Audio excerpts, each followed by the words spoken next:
ቢስሚላህ አልহামዱሊላህ ሰለላሁ እና አላህ Subhanahu Wa Ta'ala እንግዲህ ኸይርን አላህ እድልን ሲሰጠው ያ አላህ የሰጠውን እድል በአክብሮ የማይቀበልና ሐቅን የማይከተል ሰው ይሄ ልግመቱና ጥሜቱ ምን እንደሚያስከትልበት መዘዙን ነው እየተከሰ ያለው ወይየረው ሰቢለ ሩሽዲ እነዛ ሙስተክቢሮች ኩራተኞችና ምቀኞች ባንተ በኩል ትክክለኛውን መንገድ ብታሳያቸው ላይ የተخذه ሰቢላ ይሄ ጦሪቀ ነጃ የመዳኛ መንገድ አድርገው አይዙትም ተመጤፍ አይቆጥሩትም ይንቁታል ማለት ነው ወይየረው ሰቢለ الغي ጥሜትን መንገድ ካዩ ግን ፊስቅንና ኒፋቅን ከሆነ የተخذه ሰቢላ ያንን መልካም መንገድ አድርገው ይኳትኑበታል ልክ ያ ሙናፊቁ ሰውዬ እንዳደረገው ማለት ነው ذلك بانهم كذبوا بآياتنا እና ሰዎች እንግዲህ አላህ ሐቅን መመሪያ ሲያሳጥላቸው ሲያመጣላቸው ያልተቀበሉና ያልተከተሉ ሰዎች የግድ በዛ ተቃራኒ የጥፋት መንገድ መከተላቸው የማይቀር ጉዳይ ነው የሱነቱላህ ነው ማለት ነው ይሄ ትልቅ መልእክት ነው እንግዲህ አላህ Subhanahu Wa Ta'ala ኸይር ነገር ለዱንያም ለአኺራም ለአካልም ለመንፈስም የተሟላና የተሳካ እንከን የሌለው መመሪያ ሲሰጠው ሸርዓ አላህ ያን ነገር አልቀበልም ያለ ሰው መንሃጅ الرحማንን ያልተቀበለ ሰው መንሃጅ ሸይጣን መከተሉ ግድ ነው ማለት ነው ያው ዲዳኒ ላይ ይፍጠሪቅ ላይ ይجتمعان ነውና ስለዚህ ሁሉ ጊዜ ጥሜት የተጠናወታቸው ሰዎች እንደዚህ ናቸው የወትሮዎቹም ብቻ አይደለም አሁን ይሄ መስታወት ነው አላህ ታሪክን የሚያስቀምጥልን ሚዛን እንዲሆን ነው አሁን በአሁኑ ጊዜ የሸሪዓ ህግ ለማወጅ የሚፈልጉ እያሉ የሚወግዙ ሰዎች ታያለ በአለም ዙሪያ ካፊሩ ዓለም ይበል ምንም አይደለም ካፊር ነው ሰው ያልቀመሰውን ያላወቀው ኸይር አይመስለውም ሙስሊም ነን የሚሉ ግን ይሄንን ሲዘምሩ ታገኛቸዋለህ ሱብሃንአላህ እና ነፍስ ሸይ ይሄንን ነው አሁን የሚለና ወይየረው ሰቢለ ሩሽዲ ላ የተخذ ሩሽዲ ማለት ጦሪቀ ነጃ በዱንያም በአኺራም አስተማማኝ የሆነ መድሙን የሆነ ምንም ኪሳራ የሌለበት ከጌታ የሚያስተዋውቅ የሚያስታርቅ ዱንያ አኺራህን ያማረ የሰመረ አመራር የሚሰጥ ዶማን ያለው መመሪያ ሲሰጣቸው አይዋጥላቸው ሙአቂላቸዋል አላህ Subhanahu Wa Ta'ala በተቃራኒው ግን የጥፋትን የውድመትን መንገድ ካዩ ሰይጣን ይሄ ይሻላቸዋል ያላቸውን ሆ ብለው ይከተሉታል ያንን ይሄ ነው የፈረደበት ሰው እንግዲህ ማለት ነው አላህ Subhanahu Wa Ta'ala እሱ የመረጠልህን አገባህም ብለህ በአላህ ላይ ጀርባ አዙረህ እንደገና ለሰይጣን እጅ ትሰጣለህ ሸያጢን الانس والجن እንደፈለገ እንደኳስ ይነዳሃል ማለት ነው እንደዚህ የሚያደርጉ ሰዎች ዕቁባው ይሄ የመጣባቸው ከምንድነው መጀመሪያ ከአስተሳሰባቸው መዛባት ነው መጀመሪያ ቅንነት ቢኖራቸው ከአላህ መመሪያ መጣ ከተባለ ከአላህ በላይ ማን አለ ከጌታ ረብል ዓለሚን የበለገ አዋቂ የለለኛ ተሱ የበለጠ ሩሩህ የለለኛ እሱ የሚበጀንን ተመረጠልንማ ምን ይፈልጋል ማርሽጦ ምን ይበላል እንደሚባለው ተሱ የበለጠ ምንም ነገር አያመጣም ብሎ ሁሉም ሰው ሊቀበለው ነበር የሚጠበቀው ግን የፈረደባቸው አሽቂያዎች ሁሉ ጊዜ ቢልአክስ ከነቃሉ እንኳን መስማት አልፈለጉም በአለም ላይ በአሁኑ ጊዜ ይችን ቃል የሚናገር ሸሪዓ የሚባል ነገር የሚያነሳ ሰው አጅረም ሙጅሪም ተደርጎ ነው የሚሳለው ማለት ነው ለምን በቀጥታ ለሰይጣን ታማኝነትን ስለሰጡ የሰይጣን ፕሮግራም እንዳይበላሽ ይችን የሚያስብ ሰው ካለ በመድራችን ላይ መኖር የለበትም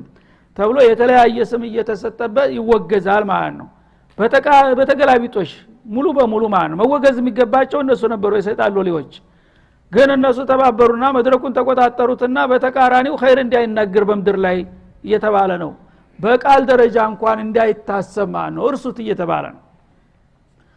እና لا يتخذه ሰቢላ የቀናውን መንገድ ካሳዩአቸው ያንን እንደ ጠቃሚ መንገድ ያርገው አይዙትም ወይየው ሰቢለ الغي ضلالን የጥሜትን መንገድ ካዩ ግን ያንን አፈንፍነው ነው የሚከተሉት ይላል يتخذه ሰቢላ አማራጭ የሌለው ብቸኛ መንገድ ያርገው ይዙታል ذلك بانهم كذبوا بآياتنا እና ለዚህ ለተሳሳተ መንገድ የተዳረጉት እኛ የሰጠናቸውን አስተማማኙን መንገድ በማስተባበላቸው ነው እንግዲህ ኸይርን ያልተቀበለ ሰው ሸርን እንጂ ሌላ ምን መተኪያ ይሰጠዋል ማለቱ ነው وكانوا عنها غافلين ከአላህ አንቀጾች ከአላህ መመሪያዎች ዝንጉዎች ናቸው የአላህን መመሪያ መቀበል ምን ያህል ዱንያ አኺራ እንደሚጠቅም አይረዱም እሱን ደግሞ ማስተባበል ምን ያህል መዘዝ እንደሚያስከትል አይገባቸውም ቢገባቸውም ኑሮ ይሄን ባላደረጉት ነበር ይላል ማለት ነው والذين كذبوا بآياتنا ስለዚህ እነዚህም ሆኑ ወደፊት የሚመጡትም የኛን አንቀጾች ወይም የኛ መመሪያዎች የሚያስተባብሉ የሆኑ ሰዎች የአላህን መመሪያ እያጥላሉ እንደገና የሸያጢን الانس والجن ውሸት የሚያጨፍሩና የሚያዳብሩት ወሊቃ الآخرة ነገ በዘላቂው ዓለም በአኺራ ተነስተው እኔ ጋራ መገናኘትን የሚክዱትና ልክ እንደሞት ተረስተን እንቀራለን የሚመስላቸው ሰዎች ሀቢጦት አዕማሉሁም በዚህ ስንኩል አስተሳሰባቸው ስራቸው ሁሉ ከንቱ ሆኖ ወድቋል ይላል ማለት ምንድነው በእነሱ አስተሳሰብ እንግዲህ የአላህን Subhanahu Wa Ta'ala ጸጋ ትተውና ተቃውመው እነሱ የሚያመጡት ስልጣኔና እነሱ የሚያረቁት ህገ መንግስት ለሰው ልጆች ችግር ይፈታል ብለው ነው የሚዳክሩት ያሉት ያ ነገር አይሳካላቸውም ይላል አላህ ከንቱ ልፋት ሁሉ ጊዜ ዋቅዲያው መልስ ነው ይላል ይሄ በተጨባጭ አሁን የሚታየው ይሄ ነው ዓለም ተማንኛውም ጊዜ የበለጠ የሰለጠነ ቴክኖሎጂው በጣም የመጠቀ ኢኮኖሚው ጣራ የደረሰበት የሚባለው ያሁኑ ዘመን ነው ግን በአሁኑ ጊዜ የሰው ልጅ ችግር ተፈታ የት ዓለም ነው እስቲ መጨረሻ ላይ ያሉት ሁሉ በችግር ተመሰቃቅለው ነው ያሉት ስለዚህ አላህ Subhanahu Wa Ta'ala ሀቢጦት አዕማሉሁም አሉ እነሱ በሰይጣን መንገድ የተሻለ እድገት ላይ እንደርሳለን የተሻለ የሰው ችግር እንፈታለን የተሻለ መልካም ደስታ እናመጣለን እያሉ ይለፋሉ ልፋታቸው ግን ውሃው ቀጥ ነው የሚሆነው ምንም መፍትሄ ሊያመጡ አይችሉም ይላል አላህ Subhanahu Wa Ta'ala ይሄም በተግባር እየታየ ነው ያለው ማለት ነው እንግዲህ እንደ ገንዘብ ብዛት እንደ ኃይል ብዛት እንትን ቢሆን ኑሮ በእውነቱ ያ የሚመኙት ነገር ሁሉ ተሳክቶላቸው ዓለም ዳርስተዳር ረጭ ብላ የሁሉም ችግር ተፈቶ ሊኖር ነበር ያ ቢሆን ኑሮ ሁሉም ሰው የጥቅሙ ተገዥ ነውና ከናንተማ የተሻለ የለም ቢባል አያስገርምም ነበር አሁን ግን ማንንም ሰው ችግሩ የተፈታለት የለም በውሸትና በስብከት ብቻ ነው የሚያደነዝዙት ነገ እንዲህ ይመጣልሃል ይሄን ታደረክ ምን ችግር ሁሉ ጊዜ በሰበካ ቢጠብቅ ምን የሚመጣ ነገር የለም የባሰ እየዘቀጠ እየተንቆታቆተ ስበርሱ እየተባላ እየተቃጠለ ከመሄድ በስተቀር አንድም የተፈታ ችግር የለም ማለት ነው ረብ العالمين ባስቀመጠው ቢከድ ግን የሁሉ ችግር አይኖርም ነበር ሀሉ ይجزون الا ما كانوا يعملون ይላል እነሱ እንግዲህ ባለ በለላ ኃይላቸው በጉልበታቸው በገንዘባቸው በእውቀታቸው ዓለምን ያማረ የሰመረ ይዘት እናመጣላታለን እያሉ ሲባትሉ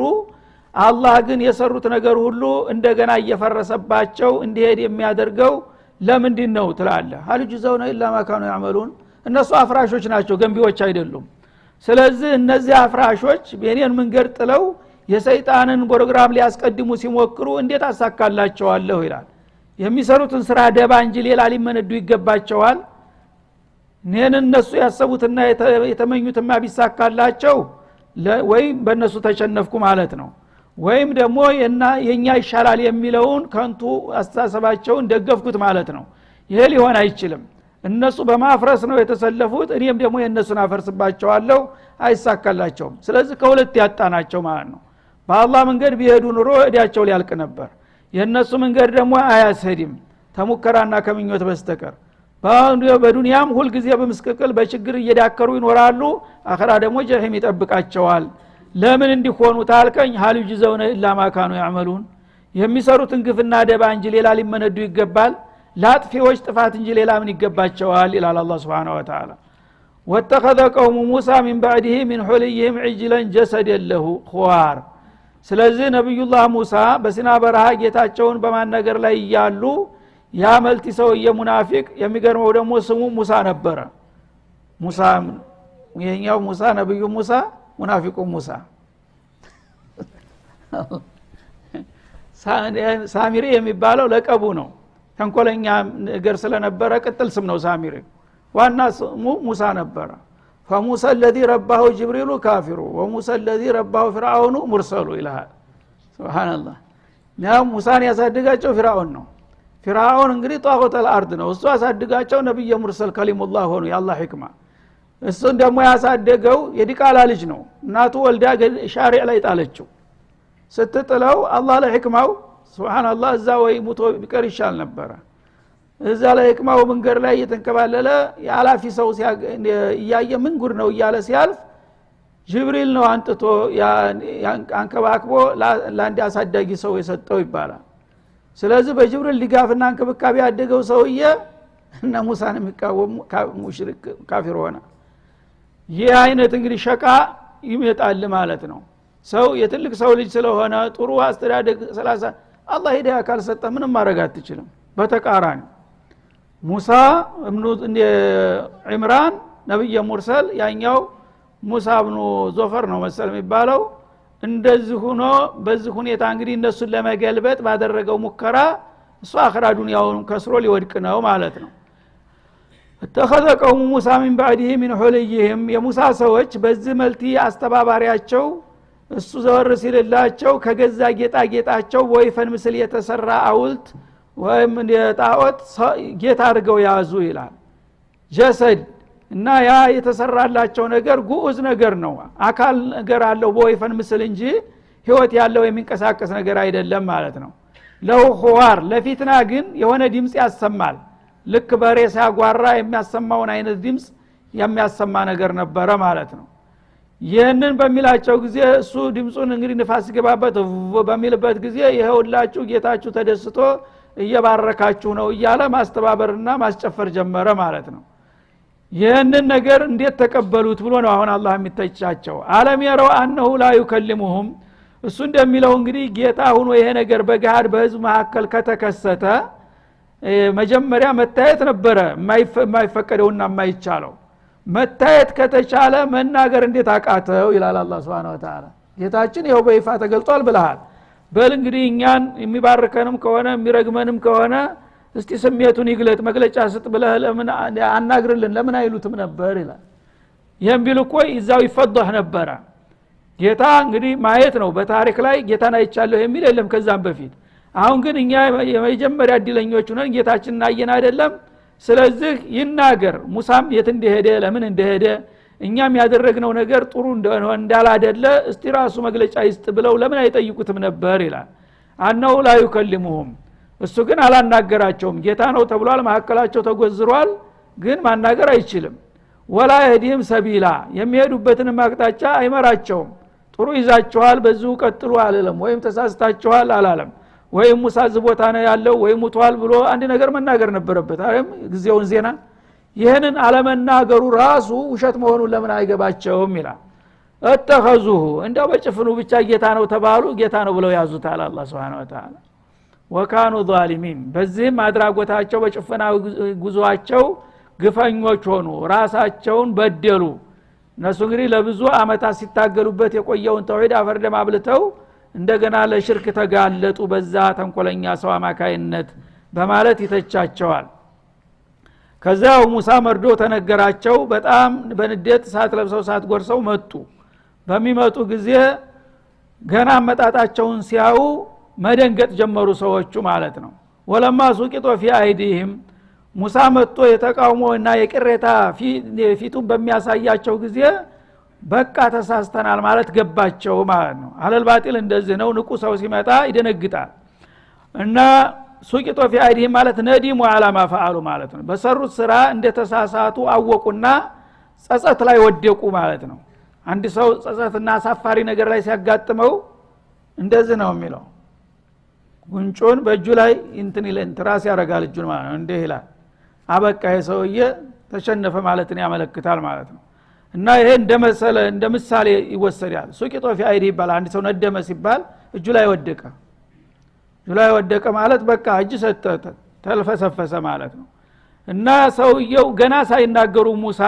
ምን እንደሆነ መግለጫ ሳይሰጡ አንበሳው ሲመጡ ይሄ ውሸት ተፍረከረከ ማለት ነው ሁሉም አፈራ አንገቱን ደፋ ወንትና ላይ ሃሩን ላይ ሲጮህ የነበረው ሁሉ ቀጥ ብሎ ማየት እንኳን አልቻለም ሙሳ ሲመጡ አንበሳው ማለት ነው እና ወራው አንሁም ቀድ ضሉ ገና የሙሳን አቀራረብና አመጣጥ ሲያዩ በእርግጥ መሳሳታቸው ገባቸው በቃ አልቆልናል ለካ የሰው የገደል ጨምሮናል አሉና ሁሉም ከሻለ ማለት ነው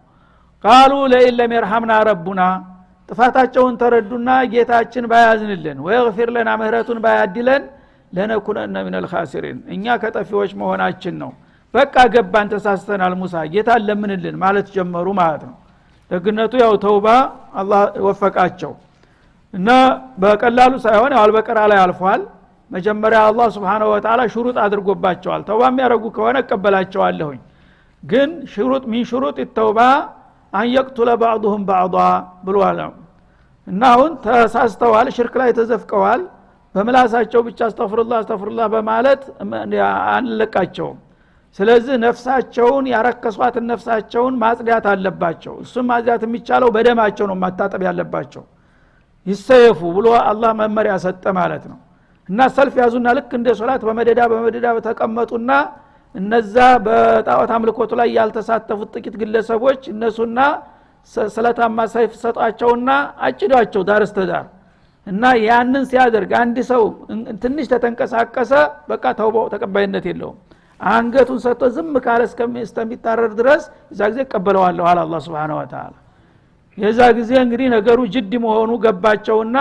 በቃ አኺራተ የሚጠፋ ጀሃነም ከምንገባ ነው እንግዲህ ፈርዶብናል ብንታረድ ይሻለናል አሉና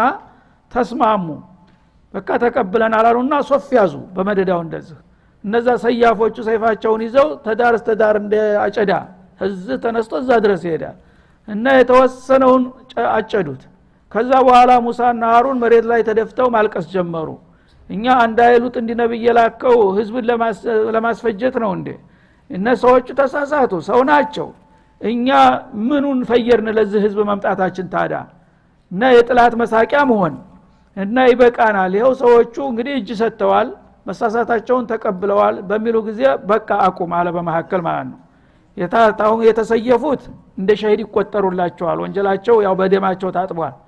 የተረፉትን ደግሞ ይቅርብ ይያለው ለእናንተ ምክንያቱም ነብዮችን ኡመት አልባ ሊሆኑ ነው ባዶቸው ሊቀሩ ነው ማለት ነው ይሄ ለእናንተ ሸፋዓት ቸላቸዋለሁ የሞቱትንም ምሬላቸዋለሁ ተባለ ማለት ነው ይሄ እንግዲህ ታሪክ አሁንም ያው ደግሞ መልሶ መላልሶ እየመጣ ነው ያለው ማለት ነው አዳኡላህም በዛ በጥፋት መንገዳቸው እየተጓዙ ነው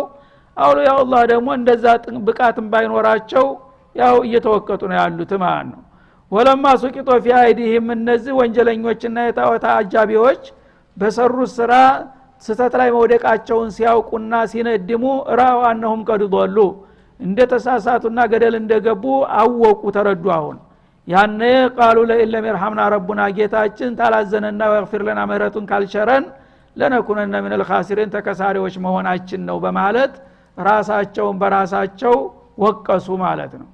በዛ መልክ አላህ እንግዲህ ያው የሞቱት ሞቱ የተረፉትን ተውባ ተቀበላቸው ወለማ ረጃ ሙሳ ኢላ ቀውሚ ገድባን ያው አቀራረቡ ቁርአን ያለችውን ተጨባጭ ሁኔታ ማስቀመጥ እንጂ የታሪኩን ሂደት ሰንሰለቱን አይጠብቅም ምክንያቱም ያሉት የተከሰቱትን ነገሮች ብቻ ነጥቦችን ማስቀመጥ ነው የሚፈልገው አሁን ሙሳ መተው ሰዎች ስተታቸውን አውቀው ያው ተውባ ረገታለ በኋላ ወለማ ረጃ ሙሳ ይላል እንደገና መመለሳቸው ታውቋል አሁን ግን ሙሳ በሚመለሱበት ጊዜ ያከናወኗቸውን ስራዎች ያደረጓቸውን እንቅስቃሴዎች መግለጽ ብቻ ነው የሚፈልገው ቅደም ተከተሉን ሳይሆን ማለት ነው እና ሙሳ በሚመለስበት ጊዜ ኢላቀውም ወደ ህዝባቸው ገድባና በጣም ተቆጥተው ሰው እንግዲህ 40 አመት ያለፍቶ ያን ሁሉ ጥጋበኛ ጥላታቸውን አንበርክከው ለዲል በቅተው ይያሉ ጌታን በሚያመሰግኑበት ፈንታ እንደገና ጣዖት አምልኮት ተዘፍቀው ሲገኙ ሰዎቹ በጣም የሚያስቆጣ ስተት ስለነበረ ከፍተኛ ቁጣ ላይ ሆኖ ነው የመጡት አሲፈን በሐዘን እየተኮማተሩ ማለት ነው قال بئس ما خلفتموني من بعدي አሉ እኔ ትቻችሁ ከሄድኩ በኋላ እናንተ ከኔ ሄደት በኋላ የተካችሁት ስራ ምንኛ የከፋ ነው በማለት ጮህባቸው ማለት ነው እኔ ለእናንተ ጥቅም ለእናንተ ክብር ብዬ በረሃ ለበረሃን ከራተታለሁኝ የበለጠ ዲል ለማንጣት እናንተ ግን እኔ ዘወር ስለላችሁ እንደሌባ እንደገና ሌላ ወንጀል ውስጥ ተዘፈቃላችሁ አጅልቱም አምረ ረቢኩም አሉ ጌታችሁን ትእዛዝ እናንተ ቀደማችሁት ለመቅደም ሮጣችሁ አሉ ጌታ መሆን ያለበትን ነገር መመሪያ ሰጥቶኛል አንተ ሂድና ያው እዛ ሲና በረሃ የተወሰነ ጊዜ ቆይተህ መመሪያ ሰጣለሁኝ ብሎኛል እናንተ ደግሞ በነብዩላህ ሃሩን መሪነት የተለመደውን ኢባዳቸውን ቀጥሉ ተብለን ተመካክረን ተማምነን አይደለም እንደሄድ ነው ምን ነገር ተፈጠረና ነው እንደገና እኔ እንደሄድኩኝ ወዳውኑ ግልብጥ ብላችሁ ያልታዘዘ ነገር የሰራችሁት አሏቸው ማለት ነው እና የጌታ እንግዲህ ያለው ነገር ኹልፍ ቢሆን ኑሮ አንድ ነገር ቢጓደል ኑሮ ሹብሃ ይሆን ነበር ያጓደለው ነገር የለም አላህ Subhanahu Wa Ta'ala ያ የሚያረጋው የሚፈለገው ነገር ሁሉ ያደረገላችሁ ይያለ አንድ ነብይ ቢሄድ ሌላ ነብይ አለ መመሪያ ከፈለጋችሁ ከነብዩ ነው መቀበል ያለባችሁ እንጂ ተሙናፊቅ ለምን አሏቸው ማለት ነው አጅልቱም አምረ ረቢኩም የጌታችሁን ትእዛዝ ቀደማችሁትን እሱ ያላላችሁን ቀድማችሁ በመስራት የተሻለ ድል ልታገኙ ነው አሏቸው ወአልቀል አልዋህ እና ከጌታቸው የተሰጣቸውን ያንን የተውራትን ሰሌዳ ይዘው ነበርና በንዴት እነሱ ፊት ሲደርሱ ጣሉት ለውሁን ማለት ነው አንድ ሰው ሲበሳጭ ውድ ዕቃ እንኳን ቢሆን ሳያስበው ይጥለዋል ማለት ነው ይሄ አላህ እንግዲህ በእጁ ነው የጻፈው አላህ በእጁ የጻፈው ምን ያህል ክብር ያለው ሙት ይሄ ነገር እሳቸው ተስፋቸው በጣም ሞራላቸው ስለተነካ ምን ህዝብ አለኝና ነው መመሪያ ይዤ የመጣሁት ብለው ሰሌዳውን ወረወሩት ማለት ነው ህዝብ እንዳለው ሰው እንደ ባለማረጎቹ እኔ ኪታብ ተሸክሜ ሰሌዳ ተሸክሜ የመጣሁኝ እና የምን ኪታብ ብለው ወዲያው ጣሉት ማለት ነው ልክ እንደ ብዴት አደረጋቸው የንዴቱ ብዛት ማለት ነው ወአخذ برأس اخيه ያንን ሰሌዳ ከወረወሩ በኋላ እንዳው ተሰበረ ይባላል እና የወንድማቸውን አገጭና ጭንቅላት ያዙት ዘለው ማለት ነው ምክንያቱም መስኡል ነው አደራ ተጥሎበታል ይሄ ሰውዬ በህይወት እያለ እንዲህ አይነት ጥፋት ሲፈጸም እንዴት ዝም ብሎ ቆየ በማለት ሄደው ይሄንን ጢሙንና ጭንቅላቱን ይዘው ልክ ራሱን አውልቀው ሊወረውሩት እንደኳስ ማለት ነው በንዴት እንዴት እንዲህ ሲሆን አንተ ዝም ትላለህ ብለው ወንድማቸውን አገጭና ራሱን ይዘው መታገል ጀመሩ ጠምዘው እንደ አንበጣ ጭንቅላት ሊያወጡት ማለት ነው እና የአላህ ረሱሎች የአላህ የጌታቸው ክብር ሲነካ ለማንም ርህራሄ አያደርጉም እንግዲህ ወንድም ነው ደግሞ ታላቅ ወንድማቸው ነበር የምን ይሉንታ የምን ታላቅነት ይሄን አደራ እንደዚህ የሚያጠፋ ብለው ወንድማቸውን ለመግደል ተጋበዙ ማለት ነው በንዴት እና አፋጣው ይዘው በአንድ እጃቸው ጢሙን በሌላ ራሱን ይዘው እንደዚህ አርገው ተልተናገር የት ሄደህ ነው ምን ያደረክ ነው እንደዚህ ሊሆን የቻለው በማለት መጠየቅ ጀመሩ ማለት ነው የጅሩሁ ኢለይ እና ጭንቅላቱን ይዘው ባላ ኃይላቸው ይጎትቱታል ማለት ነው እሱ ደግሞ ያው ታቅሙ በላይ ሆኖበት እንጂ ነገሩን በችላታ እንዳላደረገው ያቃል እሳቸው ደግሞ ዑዝር እንዳላቸውም ያቃል አሁን ተጣለብኝ ሐላፊነት ልቋቋም ባለመቻሌ ይገባኛል ብሎ ዝም ብሎ ተቅለስልሶ ዝም አለ ማለት ነው አትንካይ ምናምን አላለ ቃል ابن እንዳውም መለመን ጀመረ ማለት ነው የናቴ ልጅ ሆይ አላቸው ان القوم استضعفوني ምን ላድርግ ብለህ ነው እኔ ይሄን ነገር ሳልቃወመው ቀርጬ እንዳይመስልህ ግን እነዚህ ህዝቦቻችን እኔን እንደ ደካማ አዩኝ እስከዛሬ ሁለት ወንድማማች ተደጋግፈን ስለሆነ እንፈራ ነበር አሁን ጎን ሲቀለኝ አይተው ብቻዬን ስሆንላቸው እንደ ደካማ ቆጠሩኝ ናቁኝ እኮ እንጂ ሳልቃወም አልቀረሁም ማለት ወካዱ የቅቱሉነኒ እኔ ለመቃወም ሲጀምር ተጋበዙብኝ ሊገሉኝ አንተ ሰው አርፈህ ተቀመጣለህ ወይስ አሉኝ ስለዚህ እኔ ሙቼ ብቆይ ይሻልህ ነበር እንዴ አሏቸው እንግዲህ ኃይል ቢኖረኝ ኑሮ ወይ ለሁለት ቢገመስ ኑሮ ህዝቡ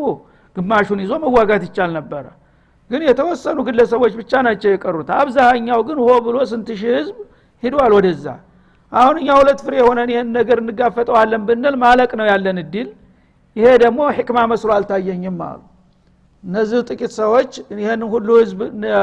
ለመቋቋም የማይችሉ እስከሆኑ ድረስ እነሱ ያንተ ተስተምትመጣላቸው መጠበቁ ይሻላል ብዬ ነው የመረጥኩት እንጂ ለህይወት የምሳስቻ አይደለም ነገሩም ተስማምቼበት አይደለም አሉ ፈላቱሽ ሚት ቢል አዕዳ ስለዚህ አሁን አንተ በንዴት አላስፈላጊ እርምጃ ወስደህ በኔ ላይ ጥላትን አታስደስት ይልቅንስ አላቸው ህክማ አሁን ያው እስበርሳቸው ተባሉ የታባታቸው ልትሰኝ ነው አሁን እኮ አንተ ምሰራው ያለኸው ችግር መፍታት ሳይሆን እያባባስክ ነው መሳቂያ ልንሆን ነው ነብይናን ብለው ተናንተና ህዝብ ሲያወናብዱ የከረሙ ሰዎች አሁን በስልጣን ተባሉ ተጋደሉ ልትሰኝ ነው ወንድምህን ገደልክ ነው እኮ የምትባለው ረጋ ብለህ አስብበት ቀስ ብለን እንወያይ አሉት ማለት ነው እና ታላቅነታቸውን ጠበቁሳቸው ማለት ነው ለማረጋጋት እሳቸውም ደግሞ ምን አባክን ትለኛለህ ቢሉ ኑሮ ተያይዞ መጥፋት ነበር ግን በአንድ በኩል ወንድማቸው እውነት አለ ጥፋቱ ቀላል አይደለም እኔ ሐላፊነቴን አልተወጣሁም በመሰረቱ የሚለው እሳቸውን እንዲረግቡ አደረጋቸው ማለት ነው እንደገና ደግሞ እንደ ወንጀለኛ መታየት እንደሌለባቸው ለማስረዳት እድል እንዲሰጣቸው ረጋ በልና አዳምጠኝ መልስ ሰጣለው ከመልሱ በኋላ ካላረካ ያደርሳል ችግር የለም አሏቸው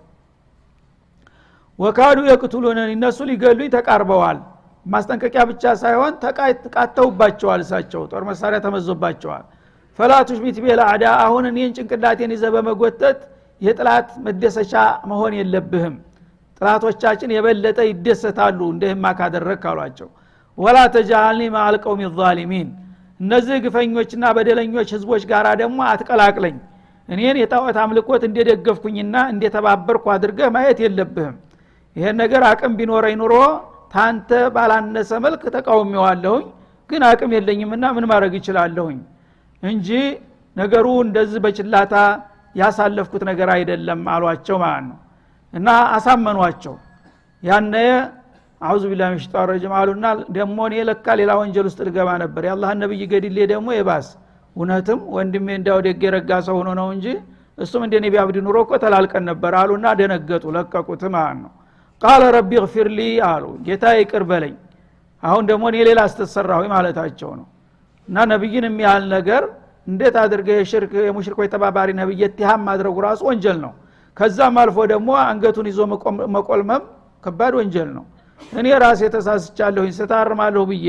ጌታ ይቅር በለኝ አሉ ወሊ አኺ አሉ ካሳ ለመስጠት ለወንድሜም ይቅር በለው መቼም ወንድሜም ቢሆን ይሄን አይነት ከባድ ወንጀል ሲፈጸም ህይወቱንም ቢሆን መሰዋት ነበረበት ለተውሂድ ሲል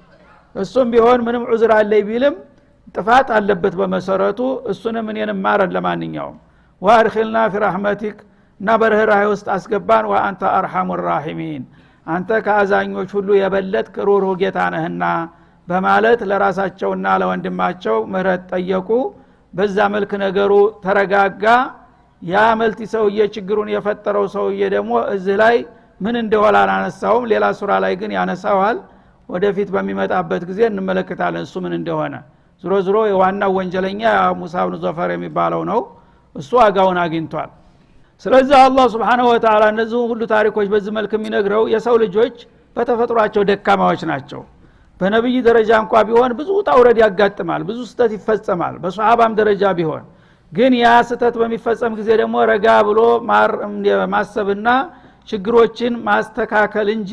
ሰዎች በደመ ነፍስ ዝም ብለው በጥፋት ላይ ጥፋት እየደመሩ መጥፋት የለባቸውም ፈታኝ ነገር ሲመጣ ያን መርከብ ማዳን መስራት መቻል አለብህ ማለት ነው ዋናው መልእክቱ ወሰለላሁ ዐለ ነብዩ ወኢላ ሊቃ